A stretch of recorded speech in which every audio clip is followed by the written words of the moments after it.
forget how cruel people are. How they are cruel from day one.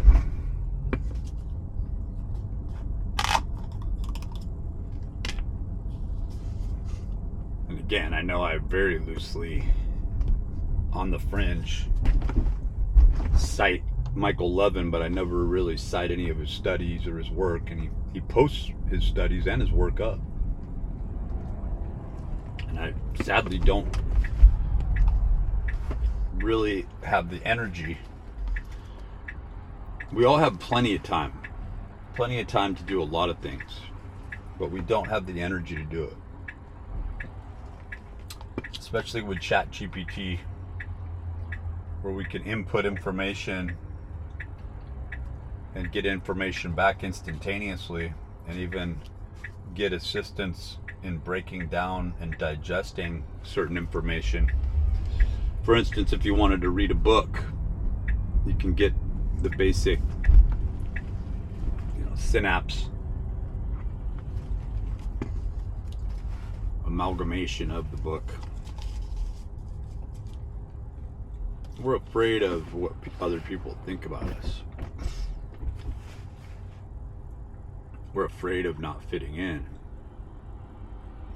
Everyone on this road right now is an actual deed, an act, acting out the verb of a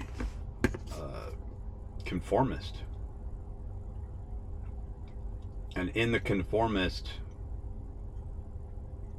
you will find the most hostile little golem creature that has been produced by and way of a society that goes against the nature of the Ubermensch, the Overman, the Superman. That really isn't a Superman at all. It is man. Man in his pure form.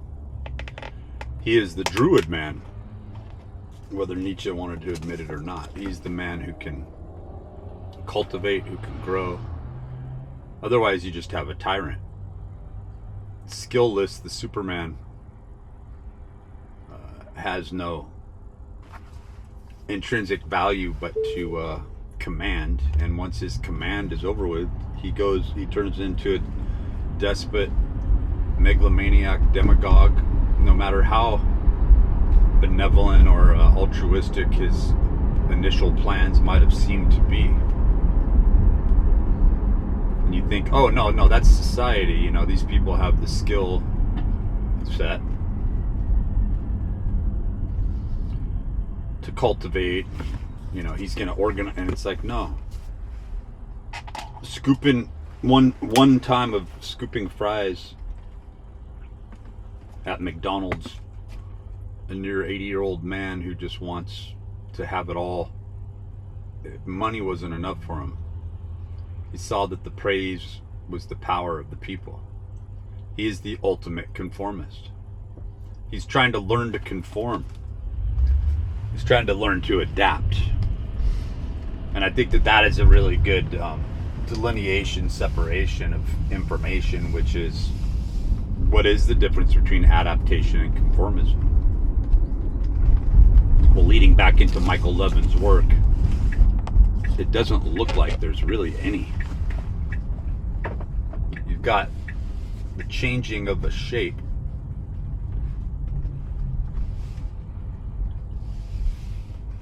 that designates a new cymatic powered mechanism. That is, what is this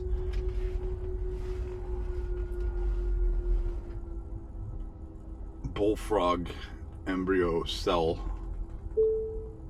going to become?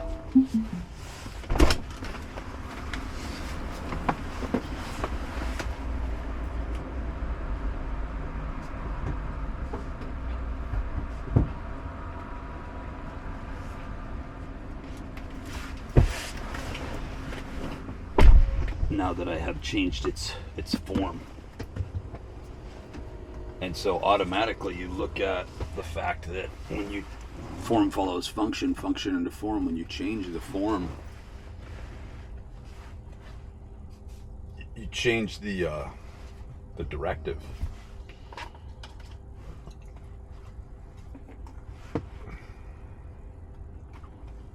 But the problem therein lies that when you live in a meritocracy that is really a constitutional republic, right, and is a capitalistic regime claiming to be democratic, you have all these different titleships that are directly connected to certain spherical onion layers or spheres of influence, where you're just looking at the swapping of certain names, right? But communism exists in this country, the US, in layers. And it doesn't only exist in layers, it exists now with the advent of the open door policy. You have the CCP alive and well, even with a police unit operation that was reported to watch the people of China that are here. You have Chinese nationals here that at least at a time, there was a steady inflow of 20 to 30 coming across the Mexican border every single day that the cartels were assisting to come across the border.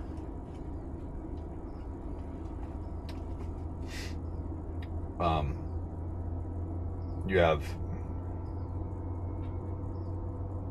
Eastern Indians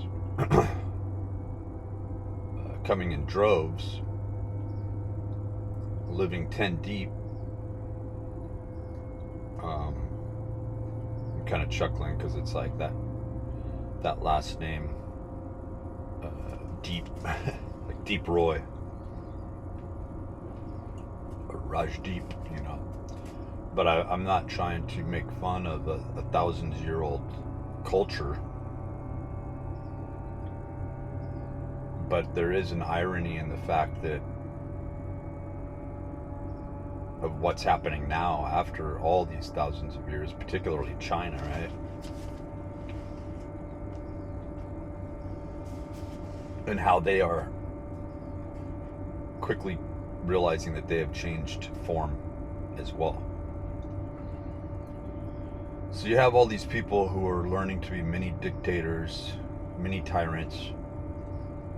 The dumbest of them all are receiving this sort of cymatic radio directive, and people can change in an instant.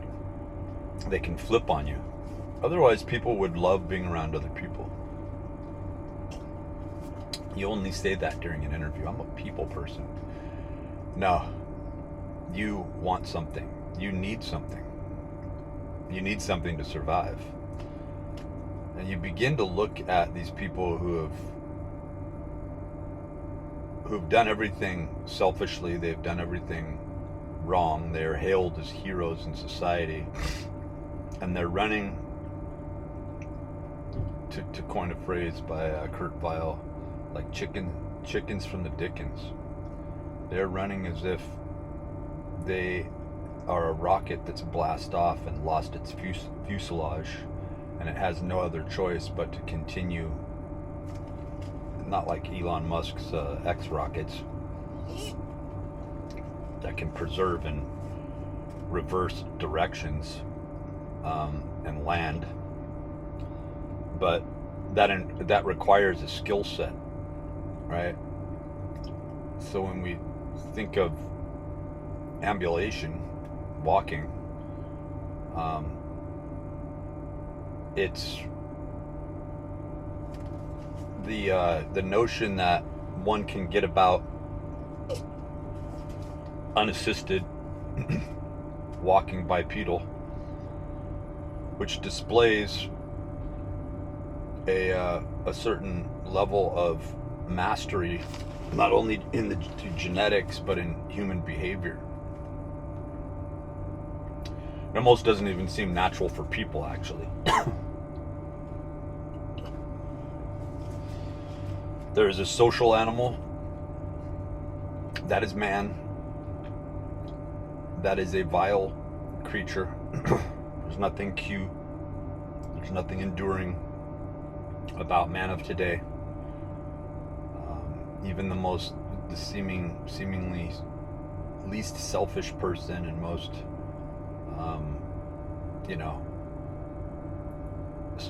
there's a self-righteousness to people that gaslight and further feel entitled to come off as if they are just clean and fresh and self-entitled. But they are living the religion of democratization that doesn't exist. Again, this is a constitutional republic. Now, when you look at the transformation after the 13 colonies were established, then you begin to see the realization that we're all just going to kill each other when given enough food, when given enough resources, when given the green light. That's what happens, and that's so easily are we swayed to do so, even in modern culture. I mean, you'd almost be ashamed today to look in the mirror and go, these Russians aren't 1930s, 1950s Russians. These are modern day people using modern day apparatus and technology like the cell phone, watching television on a modern flat screen,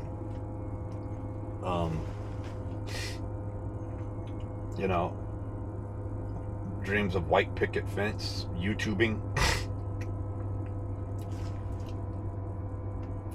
At least prior to, right? More.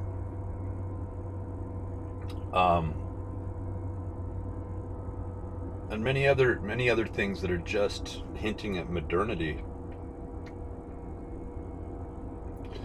Utilizing the psychology of today, that we have been infiltrated by such notions as to just allow Sam Vivek to say, I have invented the narcissist, and I am a narcissist, and I'm a recovering narcissist, and narcissism is terrible, but I'm going to give myself a way out because I'm so psychologically superior, and I've mastered the human mind, the human psychology. And it's like, human psychology doesn't exist.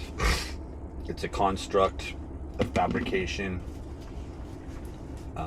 What you are really describing is the ultimate conformist, and you are now part of the religion. You are happily going about your day, writing your books. It's not even the highbrow attitude of out psychologizing your fellow, going into your own sociopathic behavior and flitting in between these different personas and personalities, and not even just using 50-cent words that make you sound more highbrow, but you actually have the gall to tether on to such people as Freudian concepts, Jungian concepts, and only release that balloon of your own self-bloat when the trickle-in effect of likes, subscriptions, friending, and money is required at the time. You're creating a fabrication. It is all synthetic. Because upon the realization that one is full of shit, there's the potential to blank slate. And then people hurriedly and rushedly say, what do I fill in to this? I can't just be empty.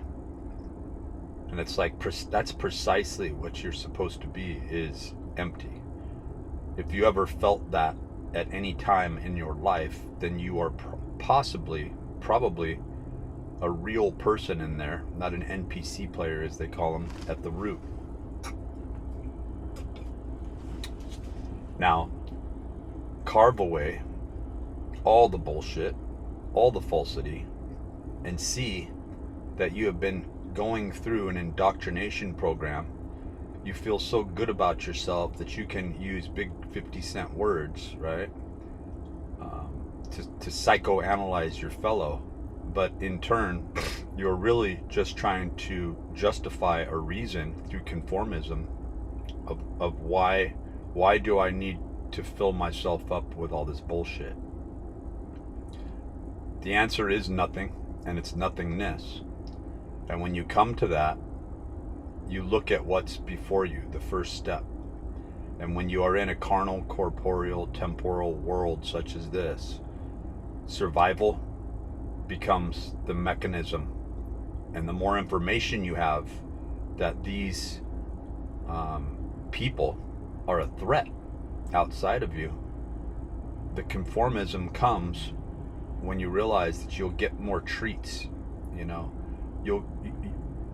the mouse utopia, the secret of Nim, you will get more shocks.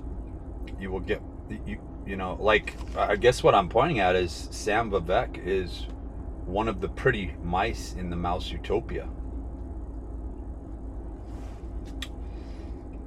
He is either an MK Ultra product that goes against nature entirely, as to say that in Stanford 1960s, to look at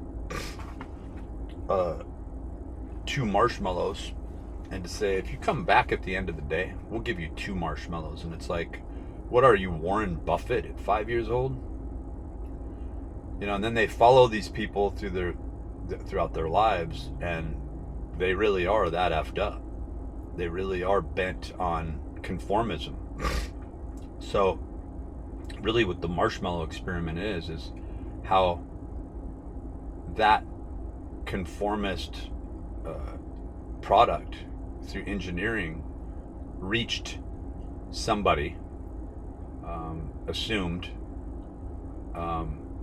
through not only through the first few years of their schooling, their coddling.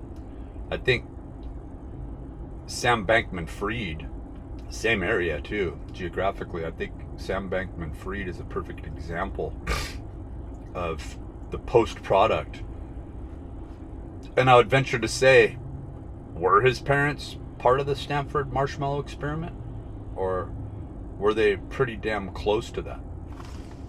It's food for thought.